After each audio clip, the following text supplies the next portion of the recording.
Hello everybody, I'm Dr. Hartman, and today's discussion will be about coughs. Remember, if you go to another pediatric practice, follow your pediatrician's guidelines, not ours.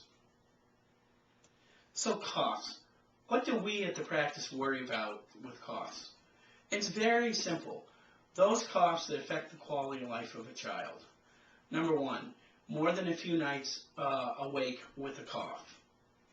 Number two, parents missing work or children missing school. Number three, a prolonged fever, which means over 96 hours. Number four, a fever that occurs 4 or 5 days after a cough begins. These are the types of coughs that we worry about.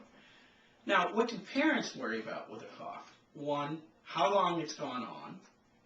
They feel that perhaps 10 days is long enough for a cough to occur, when in fact we think a cough can go for 28 full days, 1 month worth of coughing, as long as the criteria above that I just mentioned aren't affected. So, as far as treatment is concerned, kids under 6 years of age, we don't suggest treatment for, and it's just symptomatic relief with nasal sprays if they're really young, and saline bulb suctioning, humidifiers, and elevating the head of their bed.